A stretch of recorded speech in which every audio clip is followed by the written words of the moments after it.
పురం MLA power star Pawan Kalyan కొడుకు అకీరా నందన్ ఇప్పుడు social మీడియాలో సెన్సేషన్. ఎందుకంటే పవన్ కళ్యాణ్ పిఠాపురం నుంచి భారీ మెజార్టీతో గెలవగానే ఇంటికి అభిమానులు పోటెత్తారు. ఆ క్రమంలో పవన్ కళ్యాణ్ సతీమణితో పాటు అక్కడ దర్శనమిచ్చాడు అకీరా నందన్. ఫ్యాన్స్ కి థ్యాంక్స్ కూడా చెప్పాడు. అంతేకాదు ఆ తర్వాత ఏకంగా ప్రధాని నరేంద్ర మోడీ దగ్గరికి తీసుకెళ్లి తన కొడుకును పరిచయం చేశారు పవన్ కళ్యాణ్. అకీరా హైట్ చూసి మోడీ కూడా ఆశ్చర్యపోయారట. ఇక ఆ తర్వాత మెగాస్టార్ చిరంజీవి ఇంటికి కూడా తన కొడుకుతో పాటు వెళ్లారు పవన్ కళ్యాణ్. మెగా ఫ్యామిలీతో పవన్ కళ్యాణ్ విన్నింగ్ సెలబ్రేషన్స్ ను గ్రాండ్ గా జరుపుకున్నాడు అకీరా. అయితే అంతకంటే ముందు అకీరా నందన్ తన తండ్రి పవన్ కళ్యాణ్ సినిమా కెరీర్ ను కంపైల్ చేస్తూ పబ్లిక్ లైఫ్ లోకి వచ్చిన పోరాటానికి స్ఫూర్తిగా ఓ అద్భుత వీడియోని ఎడిట్ చేసి రిలీజ్ చేశాడు. పోరాడితే పోయేదేమీ లేదు, బానిస సంకెళ్ళు తప్ప అన్న డైలాగ్ తో కిరాక్ వీడియో కట్ చేశాడు అకీరా. వాస్తవానికి అకీరా మంచి మ్యూజిక్ డైరెక్టర్ కావాలనుకున్నాడు. ఇంగ్లీష్ పాటలు రాసి కంపోజ్ చేయగల టాలెంట్ అకీరా సొంతం. అంతేకాదు తన తల్లి రేణు దేశాయ్ మంచి కవి. ఇంగ్లీష్ లో ఆమె రాసిన కవితలు చాలా పాపులర్ అయ్యాయి. ఇటు అకీరా మాత్రం పియానో వాయించడం నేర్చుకున్నాడు. ఆ తర్వాత పాటలు కూడా బాగా పాడతాడని టాక్. కాకపోతే తెగ సిగ్గుపడతాడట. ఇక మ్యూజిక్ మీద మాత్రం విపరీతమైన ఇష్టం ఉంది. పాప్ మ్యూజిక్ పై కూడా మంచి గ్రిప్ ఉంది. కానీ వీడియో ఎడిటింగ్ లోనూ ప్రావీణ్యం ఉందని తెలిసి పవన్ ఫ్యాన్స్ మాత్రమే కాదు అందరూ ఆశ్చర్యపోయారు. తన నాన్న కోసం అకీరా కొన్నాళ్ల క్రితం చేసిన వీడియో అంటూ రేణు దేశాయ్ స్వయంగా రిలీజ్ చేశారు.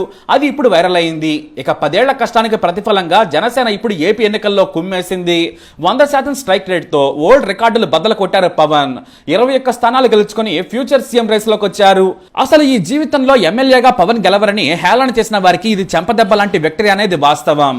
ఎందుకంటే తాను గెలవడం కాదు, తన చేతిలో బీఫామ్స్ ఇచ్చిన 21 మందిని గెలిపించుకొని తాను సినిమాల్లో పవర్ స్టార్ మాత్రమే కాదు పొలిటికల్ పవర్ స్టార్ కూడా అంటూ నిరూపించుకున్నారు ఆయన. సరిగ్గా ఈ ఆనంద వేళ అకీరాను ప్రజల ముందుకు తీసుకురావడం మాత్రం పెద్ద వ్యూహమే అని చెప్పాలి. ఎందుకంటే ఇక పవన్ కళ్యాణ్ సినిమాలు చేయడం అనే టాక్ వినిపిస్తోంది. అంటే ఇక పవన్ వెండి తెర మీద కనిపించరు. ఇప్పటికే షూటింగ్ దశలో ఉన్న 3 సినిమాలు చివరివి. ఒకటి హరిహర వీరమల్లు, రెండవది ఓజీ, ఆ తర్వాత ఉస్తాద్ భగత్ సింగ్. ఈ 3 సినిమాలు ఆలస్యమయ్యాయి. ఓజీ సినిమా మాత్రం సెప్టెంబర్ 27న విడుదల చేసేందుకు సన్నాహాలు పూర్తి చేస్తున్నారు. 5 పాటలు 2 యాక్షన్ సీక్వెన్స్లు తీస్తే ఫినిష్ అయ్యే ఛాన్స్ ఉంది. ఇక హరిహర వీరమల్లు మాత్రం 2 భాగాలుగా రానుంది. ఉస్తాద్ భగత్ సింగ్ షూటింగ్ ఇంకా మిగిలి ఉంది. పవన్ నెల రోజులు డేట్స్ ఇస్తే ఈ మూవీ పూర్తి కానుంది. అయితే ఏపీ ప్రజలు ఇంత పెద్ద బాధ్యతను ఇచ్చాక కూడా తాను సినిమాలు చేసుకుంటూ ఉంటే ఒప్పుకోరు. సీరియస్ పొలిటీషియన్ కాదు, సీజనల్ పొలిటీషియన్ అంటారు. ఇక ప్రత్యర్థులు కూడా ఇదే ప్రచారం చేస్తారు. అందుకే ఇక తన కెరీర్ ను పూర్తిగా పాలిటిక్స్ కే కేటాయించనున్నారు ఆయన. అంటే ఈ 3 సినిమాలే చివరివి. వచ్చేసరికి సీఎం కావాలనేది పవన్ తపన. అందుకోసం గ్రౌండ్ కూడా ప్రిపేర్ చేసుకుంటున్నారు. వచ్చే ఎన్నికల నాటికి పరిస్థితిని బట్టి వ్యూహాలు వేయాలనే ఆలోచనలో ఉన్నారు పవన్ కళ్యాణ్. ఇక కేంద్రంలో కూడా కీలక పాత్ర పోషించే అవకాశం పవన్ కు దక్కింది. ఇటు పిఠాపురం నియోజకవర్గం ప్రజలు మనసు గెలుచుకోవాలి, సొంత నియోజకవర్గంలా మార్చుకోవాలంటున్నారు పవన్. అంటే బాబుకు కుప్పంలా, జగన్ కు పులివెందల్లా తనకు కూడా పిలిస్తే ప్రజలు ఓట్లు వేసేలా సేవ చేసి బలపడాలనేది పవన్ ఆకాంక్ష. ఇక ఎలాగూ టీడీపీతో కలిసి అధికారంలోకి వచ్చారు ఆయన. కానీ ఇప్పటి కోసం కాదు, వచ్చే ఎన్నికలను టార్గెట్ గా పెట్టుకున్నారు పవన్ కళ్యాణ్. అందుకే గేమ్ మొదలు పెట్టేశారు. పొలిటికల్ కెరీర్ కోసం పూర్తిగా ప్రజాసేవకు అంకితం కానున్నారు పవన్ కళ్యాణ్. ఈ సమయంలోనే పూణేలో ఉన్న తన కొడుకు అకీరాని పిలిపించుకొని తన దగ్గరే ఉంచుకుంటున్నారు. ఇక తాను సినిమాలు మానేసి అకీరాని సినిమా ఇండస్ట్రీకి పరిచయం చేయాలనేది పవన్ ప్లాన్. అందుకోసమే వీడియోల ద్వారా అకీరాను ప్రజలకు, ఫ్యాన్స్ కు పరిచయం చేస్తున్నారు. అంటే ఈ ఏడాది అకీరాను హీరోగా ఎంట్రీ ఇచ్చేలా ప్లాన్ చేస్తున్నట్లు టాక్. అందుకే అకీరాను కూడా జనంలోకి తీసుకొచ్చి పరిచయం చేస్తూ భయం పోగొట్టేలా వెంట తిప్పుకుంటున్నారు. అయితే అకీరా ఇంతకు ముందే పూణేలో ప్రాథమికంగా యాక్టింగ్ లో ట్రైనింగ్ తీసుకున్నాడు. మార్షల్ ఆర్ట్స్ లో కూడా ట్రైనింగ్ తీసుకున్న అకీరా తండ్రి బాటలోనే నడుస్తున్నాడు. ఇప్పుడు తెలుగు పూర్తిగా నేర్చుకునేందుకు ప్రముఖ ట్రైనర్ సత్యానంద్ దగ్గర శిక్షణ ఇప్పించాలనే ప్లాన్ లో ఉన్నారు. ఇప్పటికే బాలయ్య కొడుకు మోక్షజ్ఞ వైజాగ్ లోనే ఉంటున్నాడు. మరికొద్ది రోజుల్లో తన శిక్షణ పూర్తి కానుంది. ఆ తర్వాత అకీరా కోసం సత్యానంద్ మరో 6 నెలలు కేటాయించనున్నారు. డైలాగ్ డెలివరీ నుంచి యాక్టింగ్ వరకు సత్యానంద్ ట్రైనింగ్ ఇవ్వడంలో మంచి పేరున్న వ్యక్తి. పవన్ నుంచి ప్రభాస్ వరకు అందరికీ ఆయనే గురువు. ఇప్పుడు అకీరా కూడా మరికొద్ది రోజుల్లో వైజాగ్ లో శిక్షణ తీసుకుంటున్నారట. సరిగ్గా పవన్ కళ్యాణ్ సినిమాలు షూటింగ్ పూర్తి చేసుకునే సమయానికి అకీరా రెడీ అవుతారు అనడంలో సందేహమే లేదు. మరోవైపు అకీరా డెబ్యూ కోసం రేణు దేశాయ్ కూడా ఆసక్తిగా వెయిట్ చేస్తున్నారు. ఇదే విషయాన్ని ఫ్యాన్స్ ఆమెను అడిగారు. అకీరాని ఎప్పుడు సినిమా హీరోను చేస్తున్నారు, మేము పవన్ ఫ్యాన్స్ చాలా ఆసక్తిగా ఎదురు చూస్తున్నామని అడిగారు. అందుకు రేణు దేశాయ్ నేను కూడా అని సమాధానం ఇచ్చారు.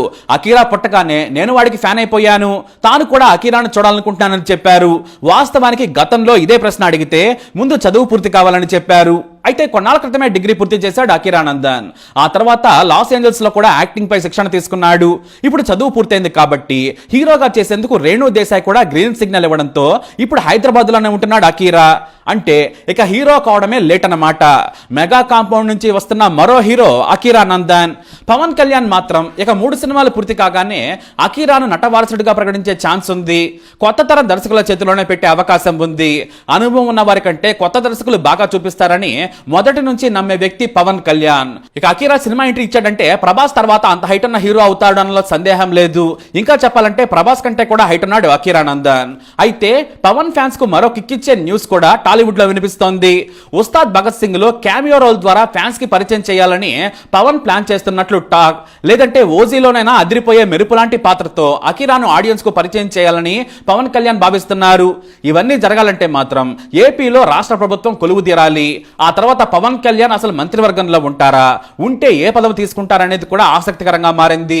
కాకపోతే ఒకవైపు బాధ్యతాయుతమైన పదవిలో ఉండి సినిమా షూటింగ్స్ లో పాల్గొంటే మాత్రం తప్పవుతుంది. అందుకే తాను నిష్క్రమించగానే అఖీరాను వెండి తెర మీదకు తీసుకొచ్చేందుకు రెడీ అవుతున్నారు. మొత్తానికి పవన్ కళ్యాణ్ వారసుడు సిద్ధమైనట్టే. ప్రకటన తరువాయి. అయితే ఒకటి మాత్రం నిజం, పవన్ కేవలం పరిచయం మాత్రమే చేయగలరు. నిరూపించుకోవాల్సిన బాధ్యత మాత్రం అఖీరాదే. ఇప్పటికే ఓటీటీల దెబ్బకు తెలుగు సినిమాలు విలవిలలాడుతున్నాయి. మెల్లిగా స్టార్టమ్ కూడా తగ్గిపోతుంది. సినిమా బాగోలేకుంటే చిరంజీవి సినిమా అయినా బాలయ్య మూవీ అయినా సరే సాయంత్రానికి ఎత్తేస్తున్నారు. కాబట్టి స్టార్డమ్ కు ఇది చివరి దశ అనుకోవచ్చు. భవిష్యత్తులో స్టార్ హీరోలు ఉండకపోవచ్చు. మరో 5 ఏళ్లలో ఆర్టిఫిషియల్ ఇంటెలిజెన్స్ అందరికీ అందుబాటులోకి వస్తే సినిమా ముఖ చిత్రం కూడా మారిపోతుంది. సామాన్యులు కూడా సినిమా హీరోలు అవుతారు. గొప్ప కథలతో వచ్చిన వారెవరైనా స్టార్స్ అయిపోతారు. కాబట్టి ఆలస్యం చేయకుండా ఇప్పుడే సినిమా ఎంట్రీ ఇస్తే అఖీరాకు గొప్ప భవిష్యత్తు ఉంటుంది. ఓటీటీ ఏజ్ లో అఖీరా కూడా ఫైట్లలో నిరూపించుకోవాలి. మాస్ ను మెప్పిస్తేనే స్టార్ అవుతాడు అనేది వాస్తవం. ఎన్ని లవ్ స్టోరీలతో హిట్ కొట్టినా ఉపయోగం ఉండదు. ఓర మాస్ లా యూత్ ని ఆకట్టుకుంటే మాత్రం ఓవర్ నైట్ లో స్టార్లు కావచ్చు. కానీ సరైన హిట్ పడాలి. ఇక తనకు తానుగా తప్పులు సరిదిద్దుకొని నిలబడితేనే హీరోగా టాలీవుడ్ లో ఉండగలరు. ఎందుకంటే పవన్ కళ్యాణ్ సినిమా ఎంట్రీ ఇచ్చిన కొత్తలో చిరంజీవితో పోల్చారు. చిరంజీవి రేంజ్ చరిష్మా లేదని వెటకారం చేసిన వారు కూడా ఉన్నారు. హిట్ కోసం చాలా కాలం ఎదురు చూడాల్సి వచ్చింది. అయితే తొలి ప్రేమ సినిమా తర్వాత మెల్లిగా తనకంటూ ప్రత్యేకమైన మాస్ స్టైల్ ను ఏర్పాటు చేసుకుంటూ ముందుకు సాగాడు పవన్ కళ్యాణ్. అది ఎంతలా అంటే టాలీవుడ్ నంబర్ 1 గా దశాబ్దాల పాటు ఇండస్ట్రీని ఏలిన చిరంజీవినే మరపించేంతగా ఇప్పటికీ కూడా పవన్ కళ్యాణ్ ఈజ్ లో ఉన్నవాళ్ళు ఎంతో మంది ఉన్నారు. ఇక ఇప్పుడైతే మెగా కాంపౌండ్ లోనే కిక్కిరిసిపోయినంత మంది హీరోలు ఉన్నారు. ఇప్పుడు అఖీరా వస్తే మాత్రం ఆ సంఖ్య పెరుగుతుంది. ఎవరు వచ్చినా కానీ మంచి నటన ఉండడమే కాదు, మంచి దర్శకుడి చేతిలో పడితేనే స్టార్ అవుతారు. మరి పవన్ కళ్యాణ్ వారసుడిగా రాబోతున్న అఖీరా స్టార్ అవుతాడా లేదంటే కొన్ని సినిమాలతో వెనకబడిపోతాడా అనేది మాత్రం అతని చేతుల్లోనే ఉంటుంది. కాకపోతే పవన్ కళ్యాణ్ కు ఆడియన్స్ కు ఏం కావాలో తెలుసు. వాటి ద్వారానే ముందు తన ఫ్యాన్స్ కు దగ్గర చేసి ఆ తర్వాత ఆడియన్స్ కు నచ్చేలా అఖీరాని తీర్చిదిద్దుతాడు అనేది వాస్తవం. మరి తండ్రి స్టైల్ పుణికి పుచ్చుకుంటాడా లేదంటే తనకంటూ ఓ కొత్త స్టైల్ ను ఏర్పాటు చేసుకుంటాడా అనేది చూడాలి. ఎందుకంటే నేటి తరం ఎంతో స్పీడ్, ఫోన్ లోనే సర్వం దొరికిపోతుంది. తెలుగు సినిమాలు దొరకకుంటే కొరియన్ సినిమాలు సీరియస్లను కూడా యూత్ వదిలిపెట్టడం లేదు. ఏ తెలుగు హీరో సినిమా కోసమో ఎదురు చూసే రోజులు పోయాయి. హాలీవుడ్ నుంచి జపాన్ సినిమాల వరకు అన్ని ఇప్పుడు దొరుకుతున్నాయి. ఇక సోషల్ మీడియాలో ఎంటర్టైన్మెంట్ గురించి చెప్పనక్కర్లేదు. కాబట్టి అఖీరా ఎలా వెండి తెర మీద మెప్పిస్తాడనేది ఆసక్తికరంగా మారింది. ఇక చేదు విషయం ఏంటంటే పవన్ కళ్యాణ్ ను ఫ్యాన్స్ 3 సినిమాల తర్వాత మరిచిపోవాల్సిందే. ఎందుకంటే ప్రజాసేవ అంటే 2 పడవల మీద ప్రయాణం కాదు. కాబట్టి పూర్తిగా పవన్ కళ్యాణ్ రాజకీయాల్లో సెటిల్ అయిపోతారు కాదు, సెటిల్ అయిపోయినట్టే. మరి ఏం జరుగుతుందో చూద్దాం. మరి అఖీరాకి మాత్రం ఆల్ ది బెస్ట్ చెప్పండి. మీ అభిప్రాయాన్ని కమెంట్ ద్వారా తెలియజేయండి. వీడియోని లైక్ చేయండి, షేర్ చేయండి, మా ఛానల్ని సబ్స్క్రైబ్ చేసుకోండి.